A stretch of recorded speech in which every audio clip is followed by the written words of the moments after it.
ขออนุญาตกราบพระเดียงพระสงฆ์ทรงสมณศักดิ์ด้วยความนอบน้อมขอรับ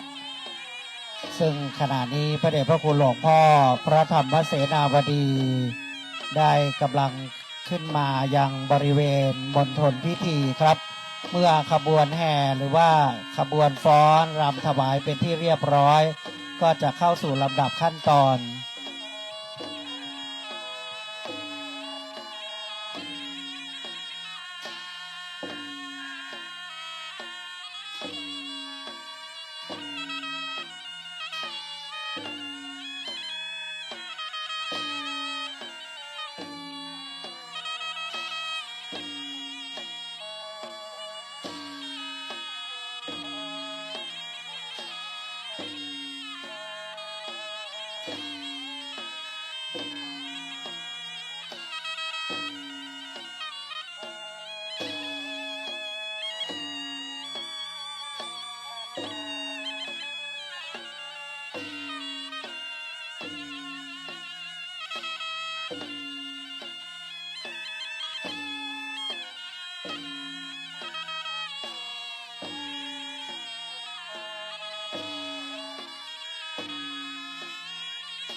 มาตั้งแต่10 โมง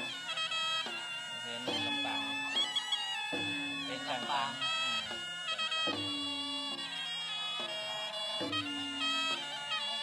มีตั้งตอนรับรองอำเภอก็เลยว่าโอ้รับส่วนเพก่อนแล้วไอ้น้องมูดิตารองอำเภอใหม่ก็เลยโดนไว้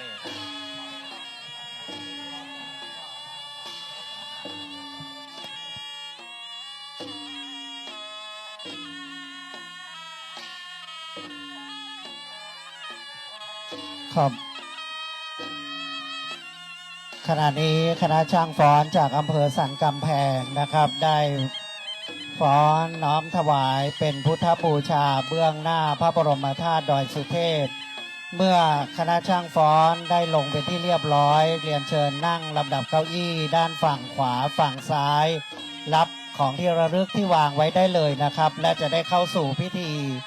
ส่วนเมื่อ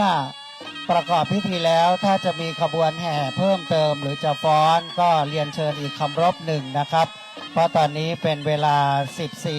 14:25 นาทีในเวลามงคลที่กำหนดไว้คือ 14:30 นาทีครับ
ครับขอกราบขอบพระคุณคณะช่างฟ้อนจากอำเภอสันกำแพงซึ่งมาโดยความเคารพสักการะในพระบรมธาตุโดยการประสานงานนะครับจากพระเดชพระคุณหลวงพ่อรองเจ้าคณะอำเภอสันกำแพงหลวงพ่อพระครูวิสุทธิเขมรัตน์วัดป่าตึงบัดนี้พระเดชพระคุณหลวงพ่อพระธรรมเสนาบดีเจ้าคณะภาค7เจ้าวาดวัดพระธาตุดอยสุเทพราชวรวิหารได้เมตตาเข้ามาอย่างมณฑลพิธีแล้วและพระสงฆ์ทรงสำนักศักดิ์ที่รับอาราธนานิมนต์ในลำดับการประกอบพิธีนี้นั้นกอบด้วยพระเดชพระคุณหลวงพ่อพระเทพสิงหาวราจารย์รองเจ้าคณะจังหวัดเชียงใหม่วัดพระสิงห์วรมหาวิหารพระเดชพระคุณพระเทพวชิราธิบดีเจ้าคณะภาค6-7ธรรมยุทธวัดป่าดาราพิรมพระรามหลวงพระเดชพระคุณหลวงพ่อพระราชเขมากรเจ้าคณะจังหวัดแพร่ซึ่งได้กราบนมัสการพระเดชพระคุณหลวงพ่ออยู่ในขณะนี้นะครับมาจากจังหวัดแพร่ หลวงพ่อดำรงตำแหน่งเจ้าคณะจังหวัดแพร่วัดพระบาทมิ่งเมืองวรวิหารพระเดชพระคุณหลวงพ่อพระราชวชิรคณีวัดพระธาตุผาเงาจากอำเภอเชียงแสนพระเดชพระคุณดำรงตำแหน่งเจ้าคณะจังหวัดเชียงรายพระเดชพระคุณพระราชวชิรสิทธิผู้รักษาการแทนเจ้าคณะจังหวัดเชียงใหม่ลำพูนแม่ฮ่องสอนธรรมยุทธวัดเจดีย์หลวงวรวิหารและพระสงฆ์ส่งสมณศักดิ์กอบด้วยหลวงพ่อเจ้าคณะอำเภอแม่แตงและอำเภอสันกำแพงรวมทั้งสิ้น22รูปนะครับวันนี้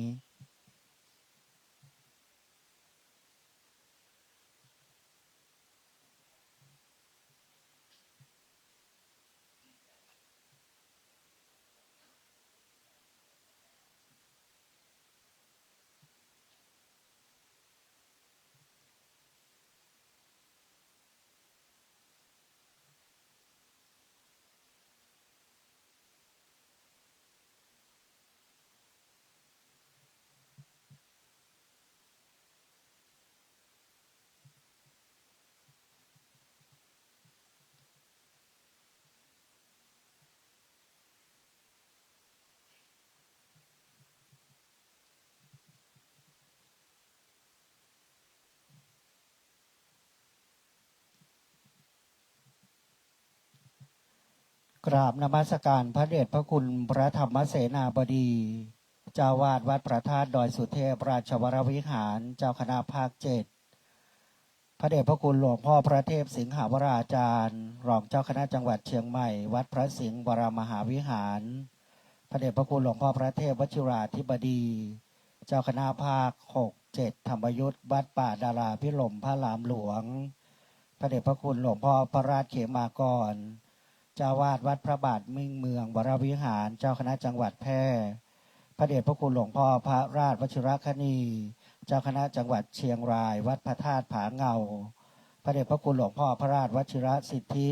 ผู้รักษาการแทนเจ้าคณะจังหวัดเชียงใหม่ลำพูนแม่ฮ่องสอนธรรมยุทธวัดเจดีย์หลวงวรวิหารและพระสงฆ์ส่งสมณศักดิ์ด้วยความเคารพอย่างสูงเรียนนายศิวะธมิกานนท์รองผู้ว่าราชการจังหวัดปฏิบัติหน้าที่แทนผู้ว่าราชการจังหวัดเชียงใหม่ประธานในพิธีหัวหน้าส่วนราชการและท่านผู้มีเกียรติทุกท่านบัดนี้เป็นเวลาอุดมมงคลเลิกแล้วในการประกอบพิธีเจริญพระพุทธมนต์สมโภชน้ำสงฆ์และผ้าไตรพระทานเพื่อน้อมถวายส่งน้ำพระบรมธาตุดอยสุเทพเนื่องในงานประเพณีไหว้สาปรมีพระบรมธาตุดอยสุเทพประจำปี 2569 และเฉลิมพระเกียรติถวายพระพรชัยมงคลแด่พระบาทสมเด็จพระเจ้าอยู่หัวและถวายพระพรชัยมงคลแด่สมเด็จพระนางเจ้าพระบรมราชินีเนื่องในโอกาสพระราชพิธีมหามงคลเฉลิมพระชนมพรรษา4 รอบ 48 พรรษาขอเรียนเชิญประธานในพิธีจุดธูปเทียนบูชาพระรัตนตรัยเบื้องหน้าพระบรมธาตุดอยสุเทพเรียนเชิญทุกท่านได้หันหน้าขึ้นนะครับยืนขึ้นหันหน้าประนมมือไปยังพระบรมธาตุครับ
เรียนเชิญทุกท่าน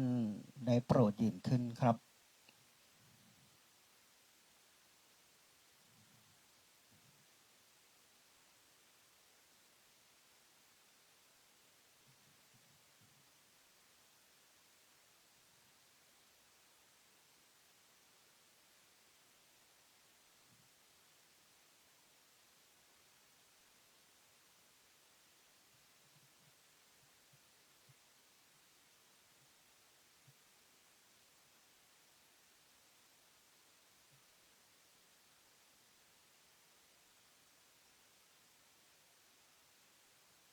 รียนเชิญทุกท่านนั่งลงครับมะยังพันเตวิสุงวิสุงรักขณาทายาติสรเนนะสหปัญจศีลานิยาจามาทุติยัมปิมะยังพันเตวิสุงวิสุงรักขณาทายาติสรเนนะสหปัญจศีลานิยาจามาตติยัมปิมะยังพันเตวิสุงวิสุงรักขณาทายาติสรเนนะสหปัญจศีลานิยาจามานะโมตัสสะภะคะวะโตอะระหะโตสัมมาสัมพุทธัสสะนะโมตัสสะภะคะวะโตอะระหะโตสัมมาสัมพุทธัสสะนะโมตัสสะภะคะวะโตอะระหะโตสัมมาสัมพุทธัสสะพุทธังสรณังคัจฉามิธัมมังสรณังคัจฉามิสังฆังสรณังคัจฉามิทุติยัมปิพุทธังสรณังคัจฉามิทุติยัมปิธัมมังสรณังคัจฉามิทุติยัมปิสังฆังสรณังคัจฉามิตติยัมปิพุทธังสรณังคัจฉามิตติยัมปิธัมมังสรณังคัจฉามิตติยัมปิสังฆังสรณังคัจฉามิปานาติปาตาเวระมณีสิกขาปะทังสมาธิยามิอทินนาทานาเวระมณีสิกขาปะทังสมาธิยามิกาเมสุมิจฉาจาราเวระมณีสิกขาปะทังสมาธิยามิมุสาวาทาเวระมณีสิกขาปะทังสมาธิยามิสุราเมรยะมัชฌะปมาทฐานาเวระมณีสิกขาปะทังสมาธิยามิ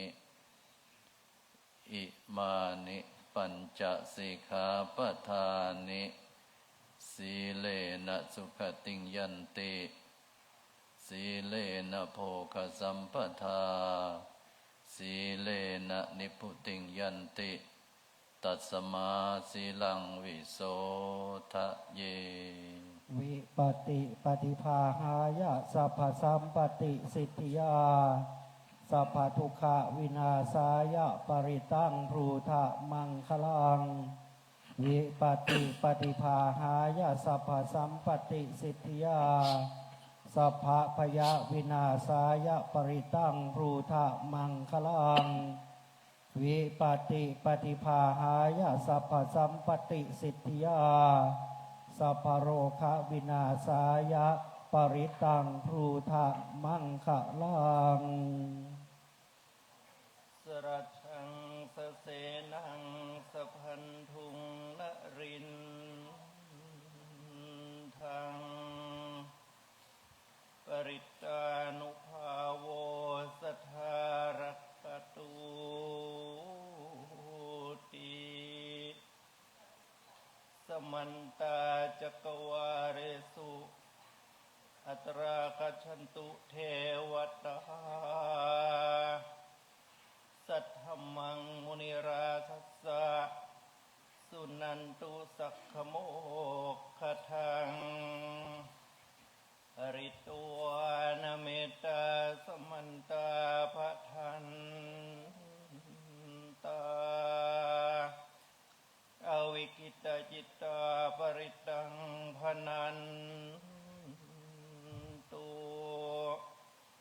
สักเคกาเมจะรูเปคิริสิขารตเตจันตาริเควิมา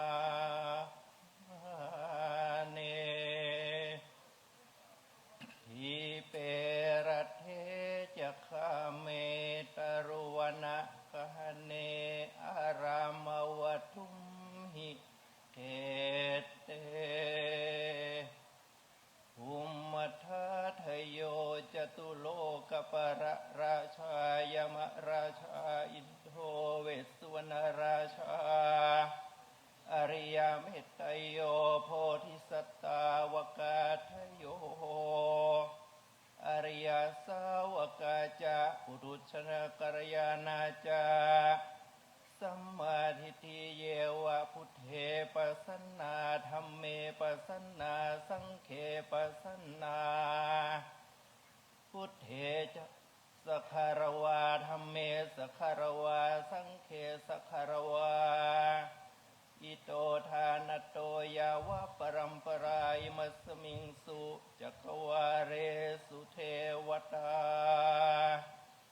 ยังมุนิวรวจนังสาธโวโนสุนันตุธรรมสวนกาโลยัมพัทันตาธรรมสวนกาโลยัมพัทันตาธรรมสวนกาโลอายัมพัทันตา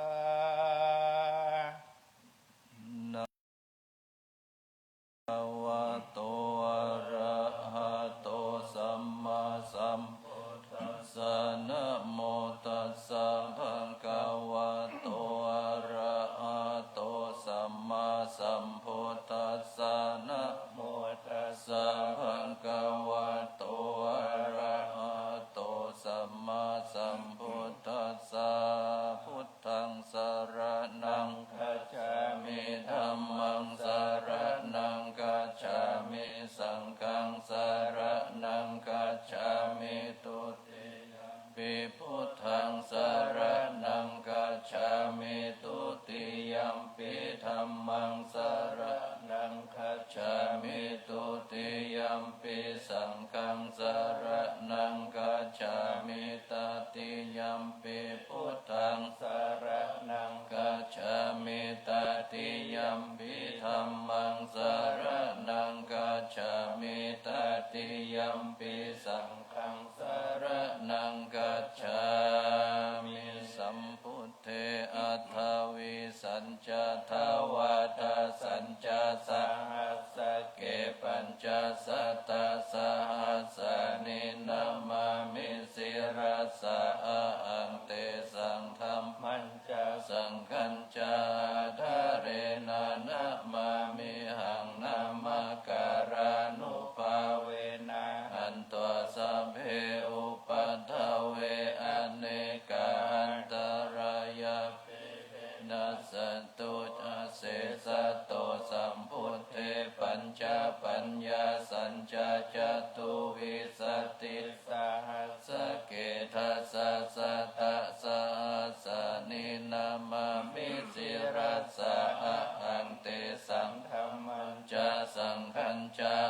ทะเรนะนะมามิหังนามาการานุภาเวนะหันตัวสัพเพอุปัฏฐเวอเนกาอันตรายาปิวินัสสันตุอาเสสะโตสัมพุทเทนะวุตรัสสะเตอัตตาจัตตาริสัสสะหัสสะเกวิสติสัตตะสหัสสะนินามามิสิรัสสะอาหังเตสังธัมมัญจสังฆัญจาทะเรนะนะมามิหังนามัคการานุภาเวนะหันตัวสัพเพอุปัฏฐเวอเนกาอันตรายาปิวินาสตุอาเสสะโตนะโมอะระหะโตสัมมาสัมพุทธัสสะมะเอสิโนนะโมอุตตมะธัมมัสสะสวากขาตเสวะเตนิตะนะโมมหาสังฆัสสะปิวิสุทธัสสิรทิติโนนะโมโอมาตยารัตถัสสะรัตนัตยัสสะสะทุกังนะโมโอมากติตัสสะตัสสะวัตถุตยัสสะปินะโมการะปะภาเวนะวิคัจฉันตุอุปัฏฐวานะโมการานุภาเวนะสุวัติโอนตุสัพพทานะโมการัสสะ เตเชนาวิธิมิโอมิเตชวาเสวนาจะภาลานังปันดิตานันจะเสวนาปูชาจะปูชนียานังเอตัมมังคลามุตตมังสวาสุจะปุเพจะกตาปุญญาตาตาสัมมาปณิทิจะเอตัมมังคลามุตตมังปฏิสัจจะสิปัญจวินัยโยจะสุสิกขิโตสุภาสิตาจยาวาจาเอตัมมังคลามุตตมังปตปิโตอุปทานังพุทธทารัสสะสังฆาโหอนาคุลาจักกัมมันตาเอตัมมังคลามุตตมังทานันจะธรรมจาริยาจายาตกานันจะสัทธาโหอนาวจจานิกัมมานิเอตัมมังคลามุตตมังอารติวิรติปะปามัชฌัปปนาจะสัญญโมอัปปมะโทจะธัมเมสุเอตัมมังคลามุตตมังคันติโตจะนิวัตโตจะสันตุทิจะกตัญญูตกาเลนะธัมมสวานังเอตัมมังคลามุตตมังคันติจะโสวะจะสัตตะสัมมานานันจะทัสสะนังกาเลนะธัมมชากัจฉาเอตัมมังคลามุตตมังตะโพจะพรหมจาริยัญจะอริยสัจจนะทัสสะนังนิพพานาสัจจิกิริยาจะเอตัมมังคลามุตตมังอุทัสสะโลกธัมเมหิจิตังยัสสนะกัมปติอาโศกังวิราชังเขมังเอตัมมังคลามุตตมังเอตาทิสานิกัตตวนาสัพพตามาปราชิตาสัพพตาโสติกัจฉันติตันเตสังมังคลามุตตมันติมหามังคลาสุตังกินจีวิตังอิทวาหุรังวาสเคสุวายรัตนังปณิตังนันโนสัมมังอธิตถาคเตนะอิธัมปิพุทเถระตนังปณิตังเทเตนะสัจเจนะสุวัตเตโหตุขยังวิราคังอมตังปณิตังยทัสสะกาสักกายมุนิสมาหิโตเตนะตัมเมนะสมัตติกินจิธัมปิธัมเมรัตนังปณิตังเอเตนะสัจเจนะสุวัตเตโหตุยัมพุทธเสโถปริวันนายิสุติสมาธิมานันตริกัญญามหุสมาธินาเตนะสโมนาวิชติธัมปิธัมเมรัตนังปณิตังเอเตนะสัจเจนะสุวัตเตโหตุเยปุคลาตัสสะตังปัสสัทธาจัตตาริเอตานิยุคานิโหติเตทักเกนายาสุขัตตัสสะสาวกาเอเตสุทินนานิมหัพพลานิเอธัมปิสังเขรัตนังปณิตังเอเตนะสัจเจนะสุวัตเตโหตุเยสุปโยตามนัสสะทัลเลนะนิกามิโนโพธามัสสะสนัมหิติปฏิปตาอมตังวิขยารัตถามุทานิพุติงโพชมานายธัมเปสังเขรัตนังปณิตังเอเตนะสัจเจนะสุวัตเตโหตุกินังปุรานังนวังนาทิสัมภว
กาเมสุวินัยเขตังนาหิจตุขภัสสยังปุณเรติติการณิยามเมตตาสุตังอัปปมโนพุทโธอัปปมโนธัมโมอัปปมโนสังโฆปมาณวันตานิสิริงสัปปานิอาหิวิชิกาสัตตปฏิอุณานาภิสารภูมุสิกากตเมระขาปฏิกามันตุพุทธานิโสหังนะโมภะคะวะโตนะโมสัตตานังสัมมาสัมพุทธานังติปิโสภะคะวะอะระหังสัมมาสัมพุทโธวิชชาจารณะสัมปันโนสุขโตโลกวิทูอนุตตโรปุริสธรรมสารถิสัทธาเทวมนุสสานังพุทโธภะคะวะติสวากขาโตภะคะวะตาธัมโมสันติทิโกอากาลิโกเอหิปัสสิโกโอปันนายิโกปัจจตังเวทิตาโพวินโยหิติสุปฏิปันโนภะคะวะโตสาวกสังโฆโอชุปฏิปันโนภะคะวะโตสาวกสังโฆยายาปฏิปันโนภะคะวะโตสาวกสังโฆสามิจิปฏิปันโนภะคะวะโตสาวกสังโฆทิทังจตาริปุริสายุคานิอัตตาปุริสาภุคลาเอสะภะคะวะโตสาวกสังโฆอาหุนายโยปาหุนายโยทักขินายโยอัญชลิกรณิโยอนุตตรังปุญญเขตังโลกัสสาติภาหุงสหัสสันทินิมิตาสาวุทันตังคลิเมฆารังอุทิตโครัสเสนามารังธนาทิธรรมวิธินาทิตวาตันเตชะสาภวตุเตชะยามังคลานิมาลาติเลกมะพิโยชิตาสัพพารติงโครัมปนาลวะกามะคามะทัทายะกังกันติสุทันตวิธินาชิตวามุนินโทตันเตชะสาภวตุเตชะยามังคลานินาราคิเรกัจจวรังอติมัทธภูตังทวกิจกรรมสนิวัสุทารุนันตังภวัมุเสกวิธินาชิตวามุนินโทตันเตชะสาภวตุเตชะยะมังคลานิอุกิตกะกรรมติอัตถสุทารุนันตังทวันติโยชนะปะตังปุริมาละวันตังอิทิปิสังกตมโนจิตวามุนินโทตันเตชะสาภวตุเตชะยะมังคลานิกัตตวนะกัตตมุทารังอิวะกัปปินิยตินจายตุทวัจนังจยกายมัจเจสันเตนะโสมวิธินาจิตวามุนินโทตันเตชะสาภวตุเตชะยะมังคลานิสัจจังวิหายมติสัจจะภวทักเกตุงวัตตาภิโรปิตัมมานังอติอันตภูตังปัญญาปฏิปัจจลิโตจิตวามุนินโทตันเตชะสาภวตุเตชะยะมังคลานินันโทปนันทปุชกังวิพุทังมหิติงพุทเถนะเถระปุชเกนะธรรมปยันโตอิทุปเทสาวิตินาจิตวามุนินโทตันเตชะสาภวตุเตชะยะมังคลานิทุกขหาทิติปุชเกนะสุทัตตาหัตถังพระมังวิสุทธิทานังยานาคันเนนะวิธินาจิตวามุนินโทตันเตชะสาภวตุเตชะยะมังคลานิเอตติพุทธชยมังคลาตัคทายโยวัจโนทินาทิเนสรเตมตันติเหตนาเมกาวิวิธานิจุปัทวานิโมขังสุขังอติคัมมยนะโรสปัญโยมหากรุณิโกนาโตอิตายะสัพพปานินังปุเรโตปรมิพระปัตโตสัมโพธิมุตตมังเอเตนะสัจจวัจเจนะโหตุเตชะยะมังครังชยันโตโพธิยามุเลสกยานังนันทิวัฒโนเอวังตงวิชยโหหิชยสุชยมังคเรอปาราชิตปัลลังเกสิเสปตาวิโปกเรอภิเสเกอังคปโตปโมทติสุนัขตังสุมังคลังสุปปะตังสุโหติตังสุขโนสุโมโหโตจะสุยิทังพระมัจจาริสุปัฏฐกินังกายกัมมังวาจากัมมังปัฏฐกินังปัฏฐกินังมโนกัมมังปณิทิเตปัฏฐกินาปัฏฐกินานิกัตวนาราปันตเถปัฏฐกิเนปุจจังโคสติสังกาโตธัมมานังวิจโยตัฏฐาวิริยัมปิติปัสสติปุจจังกาจตัฏฐาปา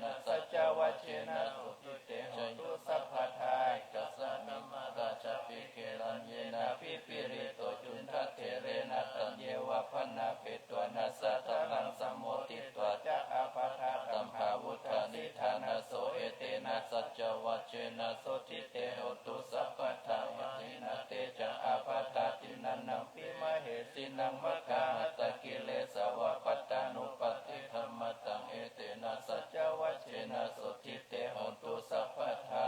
ยันทุนิมิตังอวมังคลัญจโยจามนาโพสกุณัสสะโตปะปะกะโหตุสุปินังอากันตังพุทธานุภาเวนะวินาสเมนตุยันทุนิมิตังอวมังคลัญจโยจามนาโพสกุณัสสะโตปะปะกะโหตุสุปินังอากันตังสัมมานุภาเวนะวินาสเมนตุยันทุนิมิตังอวมังคลัญจโยจามนาโพสกุณัสสะโตตุสุปินังอากันตังสังฆานุภาเวนะวินาสเมนตุสักกัตตวพุทธลัตตานังอุสตังอุตตมังวรังหิตังเทวมนุสสนังพุทธเตเชนะโสทินานัสสันตุปัทถวาสเปทุขาอุปัสสเมนตุเตสักกัตตวธรรมรัตนังวรังเออุปสมมานังมัมมะเตเชนะโสทินานัสสันตุปัทถวาสเพปยาอุปัสสเมนตุเตสักกัตตวสังฆรัตนังโอสตังอุตตมังวรังปะริอายังปะมุดายังสังฆเตเชนะโสทินานัสสันตุปัทถวาสเพโรคาอุปัสสเมนตุเตนัตถิเมสรนังอัญญังพุทโธเมสรนังวรังเอเตนะสัจจวัชเชนะอุตุเตชยมังคลังนัตถิเมสรนังอัญญังธัมโมเมสรนังวรังเอเตนะสัจจวัชเชนะอุตุเตชยมังคลังนัตถิเมสรนังอัญญังสังโฆเมสรนังวรังเอเตนะสัจจวัชเชนะอุตุเตชยมังคลังยังกินจิรตนังโลเกวิจติวิวิตังอุทุรัตนังพุทธสมังนาทิตัสมาโสติภวันตุเตยังกินจิรตนังโลเกวิจติวิวิตังอุทุรัตนังธรรมสมังโสติภวันตุเตยังกินจิรตนังโลเกวิจติวิวิตังอุทุรัตนังสังฆสมังนาทิตัสมาโสติภวันตุเตทุกขปัตตาจนิทุกขพยาปัตตาจนิพยาโสกปัตตาจนิโสกาโหตุสัพเพปิปานิโนเอตาวตาจะอเมหิสัมปตังปุญญสัมปตังสเพเทวานุโมทันตุสัพพสัมปติสิทธิยาทานังทัตันตุสัตตายสีลารักขันตุสัพพทาภาวนาภิรตาโหตุกัจจันตุเทวตาคตาสเพพุทธาปรปัตตาปเจกัญจยังพลังอรหันตานันจเตเชนะรักขังบันทามิสัพพะโสสุโขพุทธนังอุปโตสุขสัตตมัจเจสนะสุขสังฆสัสสะมะกิสมะคานังตโพสุโภคติโยเสโตชเนตัสมิงเยโคตปฏิชายโนวิชาจารณะสัมปันโนโสเสโตเทวมนุเสเทวตปฏิอาทิโจรติมาปฏิจันติมาสันนโตพระมิตปฏิพระมโนสัพพะมโหรตังพุทโธตปฏิเตจัสอโลกยาปรมาราภาสันตุติปรมังคนังวิสัสสะปรมายาตินิพพานังปรมังสุขัง พระสงฆ์ทรงสมณศักดิ์21 รูปได้โปรดเจริญพระพุทธมนต์เป็นที่เรียบร้อยแล้วนะครับลำดับนี้ขอเรียนเชิญประธานในพิธีได้น้อมถวายผ้าไตรทั้ง21ไตรแด่พระสงฆ์ครับ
พนักงานเจ้าหน้าที่จะได้เทียบวัตถุไทยธรรมนะครับ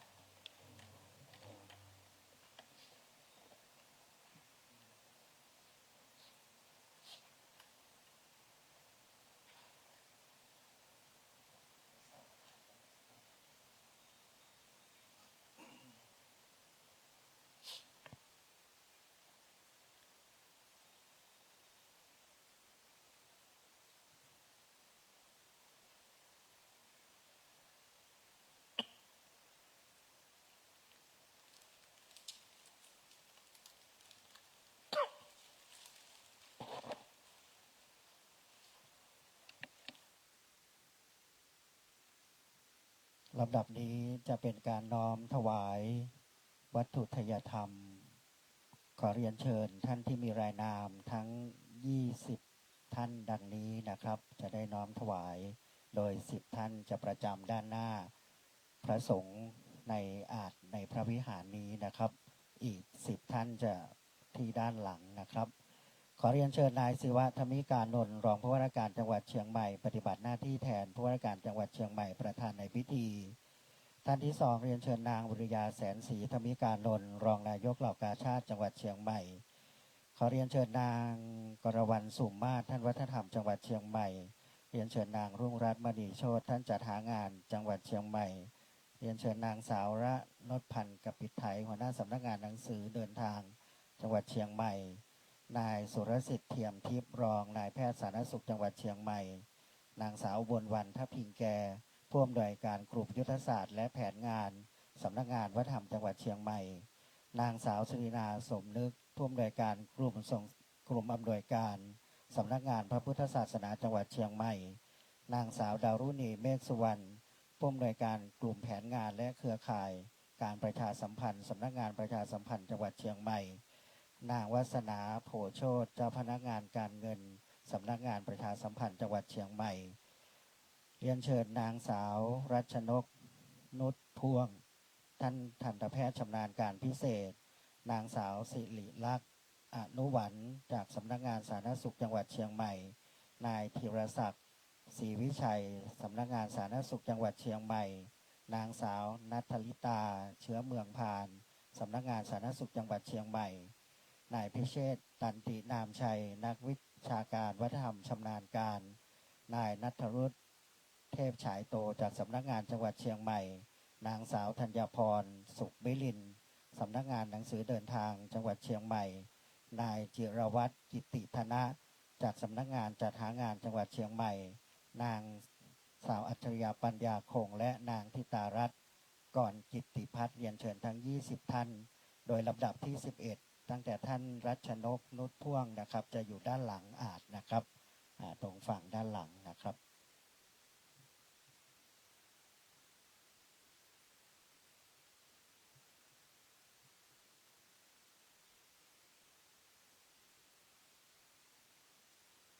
ครับเมื่อพร้อมแล้วทุกท่านน้อมถวายโดยพอเพียงกันครับ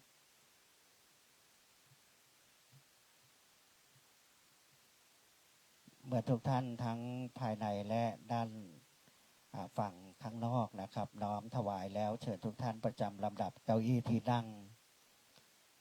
โดยวัตถุไทยธรรมนี้นั้นนะครับเป็นองค์พระพุทธปฏิมา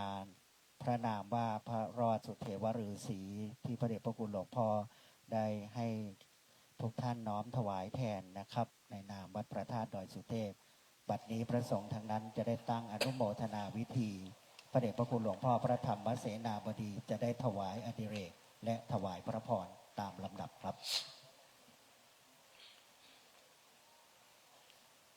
ยะถาวาริวหาปุราปริปุเรนติสาครังเอวเมวะอิโตทินังเปตานังอุปกัปปติอิจิตังปฏิตังตุมหังคิปะเมวะสมิจจโตสัพเพปุเรนตุสังกปาจันโทปนะระโสยะถามณิ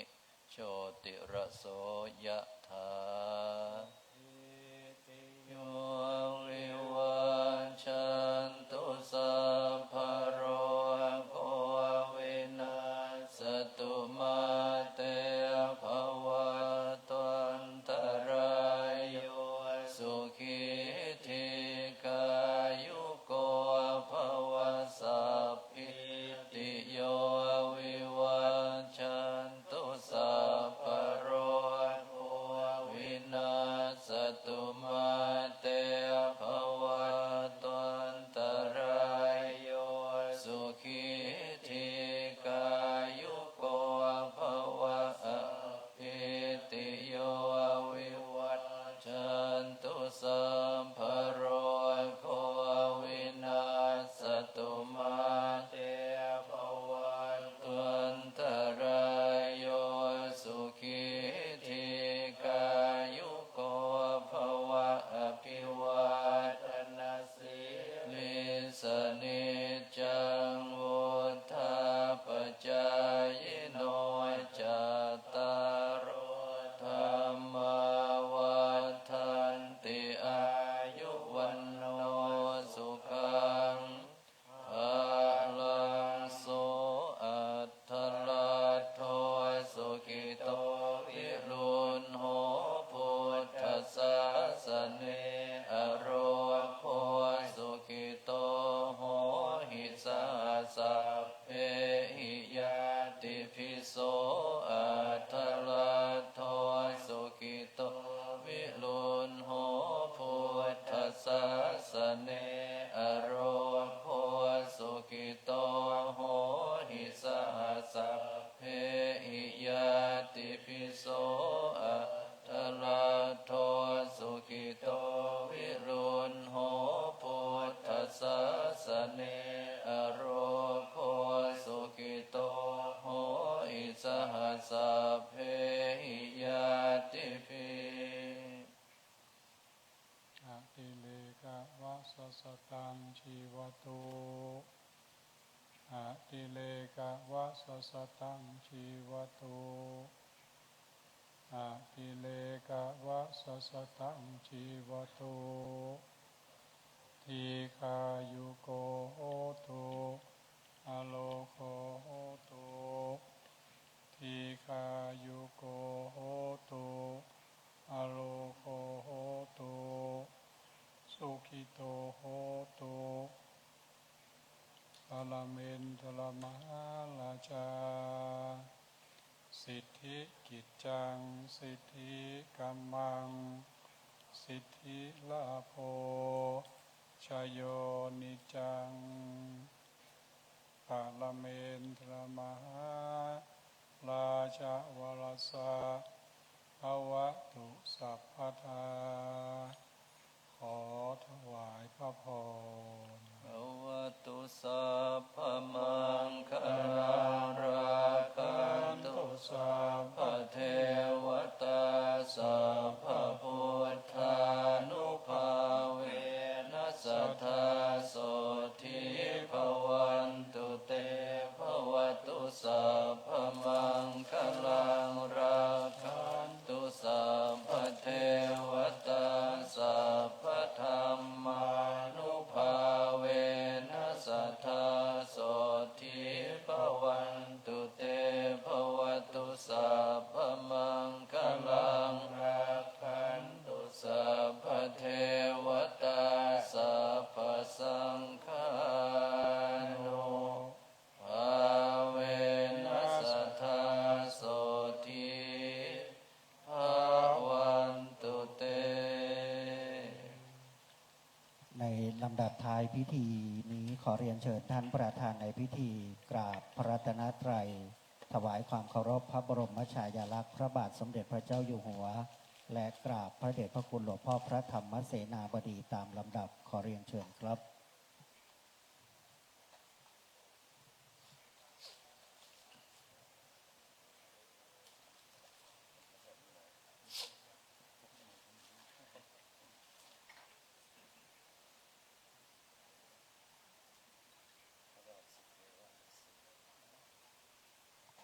ขอเรียนเชิญทุกท่านนะครับได้โปรดยืนขึ้นเพื่อถวายความเคารพพระบรมฉายาลักษณ์ขอเรียนเชิญครับ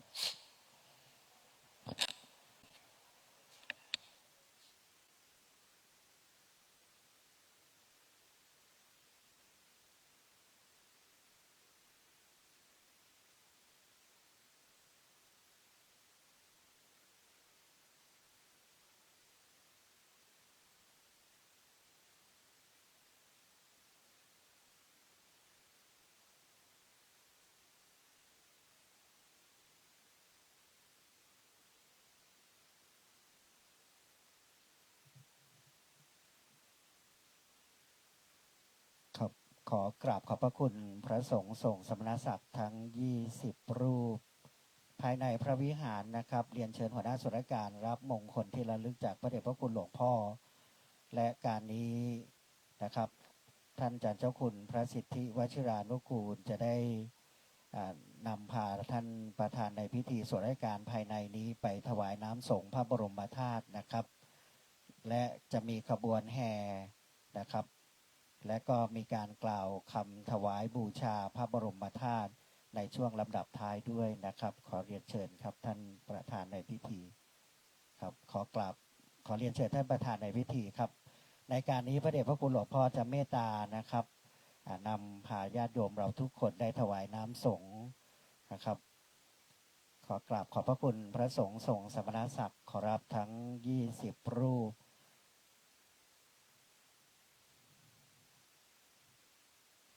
ในการนี้มีพระมหาเถระผู้ใหญ่ประกอบด้วยทั้งหลวงพ่อเจ้าคณะภาค6 7หลวงพ่อเจ้าคณะจังหวัดทั้ง3จังหวัดนะครับทั้งฝ่ายคณะใหญ่และคณะธรรมยุทธและหลวงพ่อรองเจ้าคณะจังหวัดหลวงพ่อเจ้าคณะอำเภอในนามวัดพระธาตุดอยสุเทพขอกราบขอบพระคุณพระเดชพระคุณทุกรูปด้วยความเคารพนะครับและพระเดชพระคุณรูปใดจะร่วมถวายน้ำสงฆ์ก็ขอนิมนต์ได้นะครับซึ่งในแต่ละวันจะมีการประกอบพิธีดังนี้เป็นประจำนะครับจนถึงวันถวายน้ำสงฆ์พระราชทานก็คือวันที่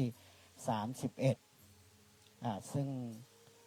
ส่วนราชการทุกท่านได้ตั้งแถวรอเลยนะครับจะมีน้องบีมจากสำนักงานจังหวัดซึ่งในนามคณะสงฆ์นั้นพระเดชพระคุณหลวงพ่อจะเป็นประธานในการถวายน้ำสงฆ์และจะได้นำทุกท่านประกอบด้วยท่านประธานในพิธีนะครับซึ่งทุกท่านได้ถวายน้ำสงฆ์แล้วท่านยืนตั้งแถวรอเลยนะครับพระสงฆ์ของวัดเราจะได้ชัยยันโตหรือว่าเจริญชัยมงคลคาถานะครับ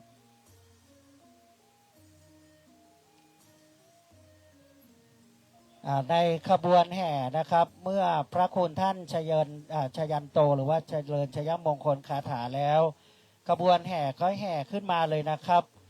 ท่านพระอาจารย์พระครูประหลัดธีรวัตรญาณสิทธิวาทีจะได้ยื่นโยงองค์การและนำกล่าวถวายเครื่องสักการะนอบน้อมบูชาพระบรมธาตุดอยสุเทพนะครับตอนนี้ส่วนราชการเมื่อถวายน้ำสงฆ์แล้วท่านตั้งแถวด้านหลังเลยนะครับท่านประธานในพิธีอาจจะรอพระเดชพระคุณหลวงพ่อเพื่อจะได้ถวายน้ำสงฆ์พระสงฆ์ในวัดเราจะเจริญชัยมงคลคาถานะครับช่างภาพเราก็จะบันทึกภาพตามลำดับด้วยนะครับ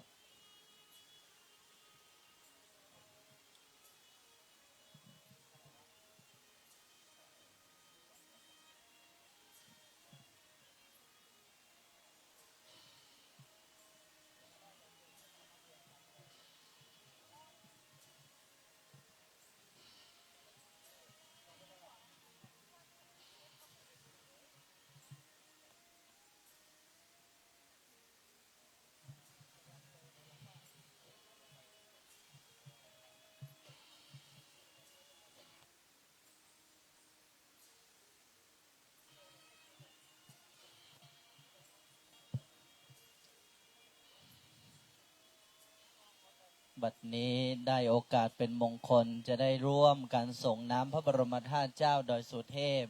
ให้พวกเราได้ตั้งสัตยาอธิษฐานต่อเบื้องหน้าพระบรมธาตุชยันโตโพธิยาโมเลสกยานันเทวันตโนเอวังตวังวิชโยโหหิชยาสุชยมังคะเล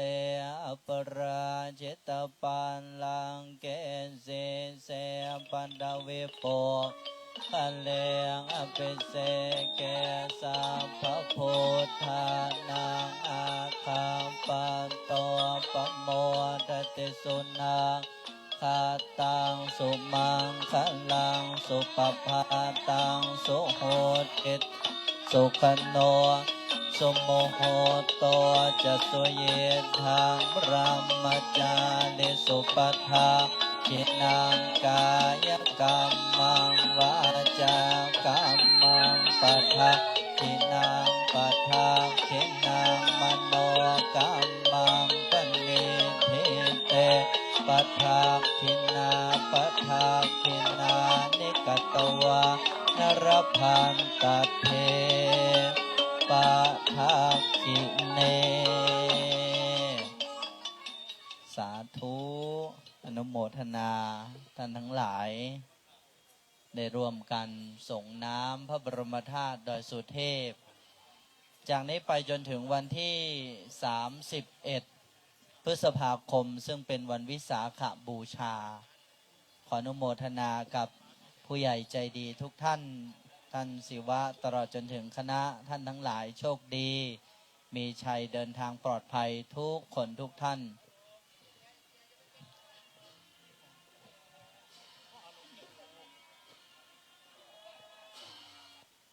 ในโอกาสนี้ริ้วขบวนแห่เครื่องสักการะพระบรมธาตุดอยสุเทพกำลังเดินรอบพระบรมธาตุดอยสุเทพด้านล่างนะครับ ถึงลานชมวิวจากนั้นขบวนเครื่องสักการะจะขึ้นมาอย่างบนพระบรมธาตุดอยสุเทพแห่รอบพระบรมธาตุดอยสุเทพหนึ่งรอบจากนั้นเมื่อทุกอย่างพร้อมจะได้กราบอาราธนานิมนต์ท่านพระครูประหลัดธีนวัฒน์ญาณสิทธิวาที ท่านเจ้าวาดวัดยางกวงจะเป็นประธานยื่นยงองค์การโอกาสถวายเครื่องสักการะพระบรมธาตุดอยสุเทพเนื่องในโอกาสพิธีสมโภชน้ำสงฆ์และผ้าไตรพระราชทานถวายเป็นพระราชกุศลแด่พระบาทสมเด็จพระเจ้าอยู่หัวและกิจกรรมเฉลิมพระเกียรติสมเด็จพระนางเจ้าสุธิดาพัชรสุธาพิมลรักษ์พระบรมราชินีเนื่องในโอกาสมหามงคลเฉลิมพระชนมพรรษา4 รอบ3 มิถุนายน 2569 เนื่องในวันวิสาขบูชานะครับระหว่างวันที่ 25 ถึง 31 พฤษภาคมณลานพระบรมธาตุดอยสุเทพแห่งนี้นะครับซึ่งวันนี้ก็ได้รับหัววัดศรัทธาจากอำเภอสันกำแพงนะครับคณะสงฆ์คณะศรัทธาอำเภอสันกำแพงได้น้อมนำวัตถุทานขบวนเครื่องสักการะอันประณีตบูชาซึ่งพระบรมธาตุเจ้าดอยสุเทพท่านสาธุชนญาติโยมทั้งหลายอริยประเพณีอย่างนี้ไม่ใช่เพิ่งจะเกิดขึ้นแต่ก็เกิดมานับแต่ครั้งบรรพกาลอดีตซึ่งได้ปฏิบัติกันอย่างนี้โดยตลอดยิ่งโดยเฉพาะในครั้งสมัยอดีตคณะศรัทธาจากต่างอำเภอทุกอำเภอเกือบทั้งเมืองเชียงใหม่ก็จะได้นำเครื่องทยทานตลอดจนถึงวัตถุอันเป็นมหาอามิสทานเพื่อขึ้นมาบูชาพระบรมธาตุเจ้าสุเทพซึ่งเป็นพระบรมธาตุองค์สำคัญเป็นมิ่งขวัญหัวใจสำคัญของชาวนพบุรีศรีนครเพียงเชียงใหม่และในวันพรุ่งนี้เองและในวันนี้ต้องขออนุโมทนาสาธุการกับท่านศิวะธมิกานนท์ท่านรองผู้ว่าราชการจังหวัดเชียงใหม่ได้เดินทางมาเป็นประธานในพิธีโมทนาสาธุการสำนักงานสาธารณสุขจังหวัดเชียงใหม่สำนักงานแรงงานจังหวัดเชียงใหม่สำนักงานจัดหางานจังหวัดเชียงใหม่สำนักงานประชาสัมพันธ์จังหวัดเชียงใหม่สำนักงานหนังสือเดินทางชั่วคราวเชียงใหม่สำนักงานวัฒนธรรมจังหวัดเชียงใหม่และสำนักงานพระพุทธศาสนาจังหวัดเชียงใหม่วันนี้วันพุธที่ 27 พฤษภาคม พุทธศักราช 2519 ก็ได้รับเกียรติอย่างยิ่งจากหน่วยงานทุกท่านที่ได้ให้เกียรติมาร่วมในพิธีมงคลในวันนี้ อาตมาภาพตลอดจนถึงคณะสงฆ์วัดพระธาตุดอยสุเทพราชวรวิหารต้องอนุโมทนาสาธุการกับทุกๆหน่วยงานสำนักงานทุกท่านญาติโยมสาธุชนผู้มีบุญทั้งหลายที่ได้สละโอกาสอันมีค่าเวลาอันมีค่าของท่านทั้งหลายได้ขึ้นมาร่วมกันสร้างกุศลวันนี้ขออนุภาพแห่งพระรัตนตรัยบารมีธรรมของพระบรมธาตุดอยสุเทพตลอดจนถึงเทพพฤทธิ์ของเทพพยดาทั้งหลายที่สถิตรักษาพระบรมธาตุเจ้าดอยสุเทพได้อภิบาลคุ้มของรักษาท่านศิวะธมิกานนท์ท่านรองผู้ว่าราชการจังหวัดเชียงใหม่ให้มีบุญญาธิการสูงยิ่งขึ้นไปได้เป็นผู้ว่าราชการจังหวัดต่อไปในเบื้องหน้าไม่ช้านี้ท่านนะขออนุโมทนาตลอดจนถึงหน่วยงานทุกหน่วยงานวันนี้ขอให้ญาติโยมทั้งหลายเลื่อนทั้งยศโยมนะเลื่อนยศเลื่อนขั้นเลื่อนเงินเดือนกันทุกคนทุกท่านด้วยขออนุโมทนาสาธุการและในวันพรุ่งนี้เองกิจกรรมก็จะมีเหมือนเดิมท่านทั้งหลาย